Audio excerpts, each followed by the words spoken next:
Washington no longer feels like a seat of government, it feels like a pressure chamber. Inside Republican offices, the tension is no longer subtle. Loyalty is not being tested with speeches or votes, but with silence, glances, and the growing realization that something has gone profoundly wrong. This is not fundamentally about Greenland, territory, or foreign policy. It is about power, fear, and a leader who believes loyalty is oxygen, only now discovering that the room he dominates is running out of air. At the center of this crisis is Donald Trump, a political figure whose rise has always depended on obedience and whose anger ignites the moment that obedience wavers. Trump thrives on reflexive nods, unconditional submission, and public displays of allegiance. When those nods stop coming, fury follows. And right now, that fury is burning hotter than at almost any point in his political life.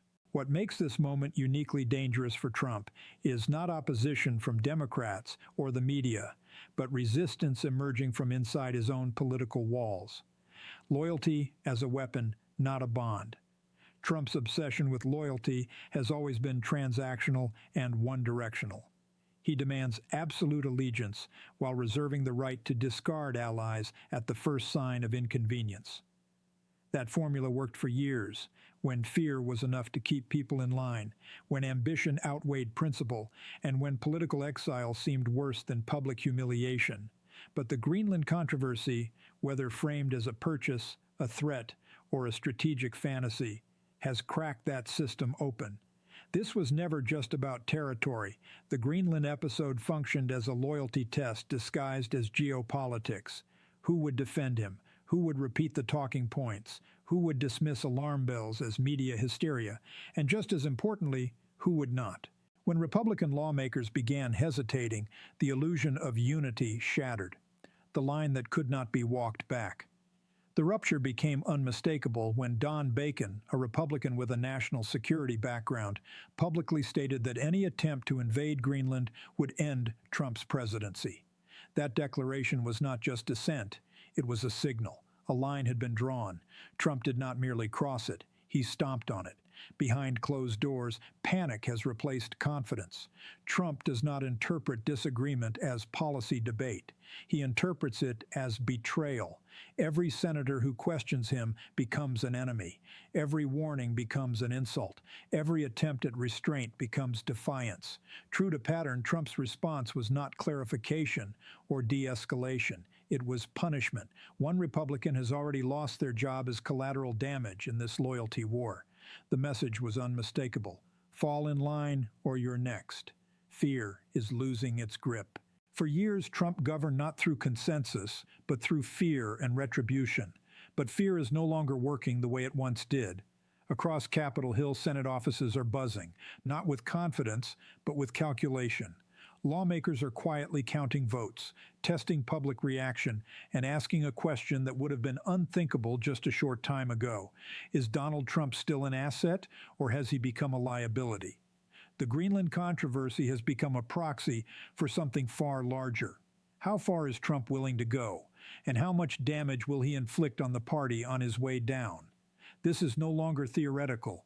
National security arguments, tariff threats, and Supreme Court filings have dragged the issue out of the realm of joke and into the realm of consequence, when legal strategy collides with denial. Trump's own legal strategy has deepened the crisis. In filings before the Supreme Court of the United States, Trump's team framed tariffs related to Greenland as necessary for national security. National security is not language used for bluster. It is language reserved for real threats. That framing makes it impossible for Republican leaders to dismiss the controversy as harmless talk. Yet that is exactly what Mike Johnson has attempted to do. Johnson has taken on the now familiar role of loyal messenger, insisting that nothing is happening, that the media is exaggerating, and that Americans should trust official denials over their own observations. He has gone further, arguing that Democrats are responsible for repeating Trump's words, as if repetition, not authorship, were the real problem. But gaslighting at this scale has limits. When Senate Republicans openly rebel and Trump responds with public attacks and professional destruction, pretending that everything is fine only deepens the sense that something is fundamentally broken. The cost of silence has changed. What makes this revolt so dangerous for Trump is not ideology, but exposure. Republicans are not rebelling because they've discovered courage. They are rebelling because they've discovered math. The cost of silence has finally exceeded the cost of resistance. For years, Trump conditioned allies to believe that proximity to power meant protection. Defend him loudly enough, and you would be shielded from backlash. But loyalty under Trump has an expiration date, and it arrives the moment you stop being useful. Republicans now breaking ranks are doing so out of survival instinct. They have watched colleagues sacrificed, careers ended, and reputations burned, all in service of a man who would never return the favor. Once that realization takes hold, it does not fade, it spreads.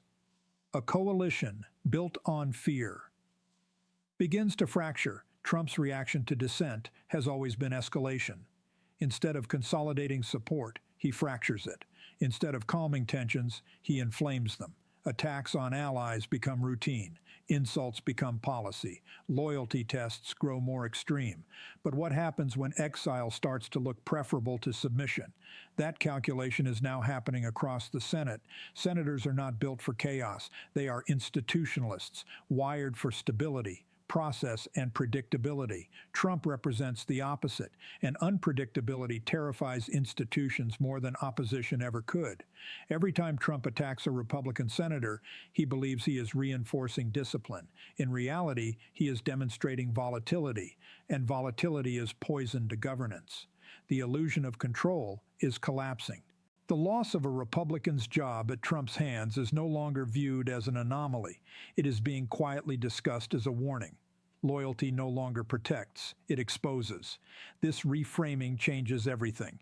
Power built on fear only functions when fear offers safety. Right now, it offers none. Johnson's insistence that nothing is happening has become almost tragic in its predictability. Denial at this stage does not calm the situation. It confirms what everyone already suspects. The system is spiraling. Republican leadership is trapped in a paradox of its own making. They built a political economy where Trump's approval was the currency of power. That currency is now rapidly devaluing. The more Trump demands loyalty, the less valuable loyalty becomes. The more he punishes dissent, the more dissent he creates. This is not strength. It is desperation masquerading as dominance, not chaos. Consequence. What is unfolding is not chaos. It is consequence. The Greenland issue may eventually fade from headlines, but the internal damage is permanent. It forced Republicans to confront Trump's instincts under pressure, and those instincts are not strategic. They are vindictive. Once lawmakers accept that Trump will burn anyone to save himself, fear loses its effectiveness. You cannot scare someone who already believes they are doomed. The revolt may not yet be unified, but it is growing. This is how political collapses begin, not with a single dramatic event, but with a series of quiet awakenings that accumulate into defiance. Trump's greatest weakness has always been his inability to understand loyalty as anything other than obedience. He confuses fear with respect, silence with agreement, and compliance with devotion. That misunderstanding worked until it didn't. Now, the Senate is no longer just uneasy, it is actively resisting. And that resistance is reshaping the balance of power in real time. If you want, I can also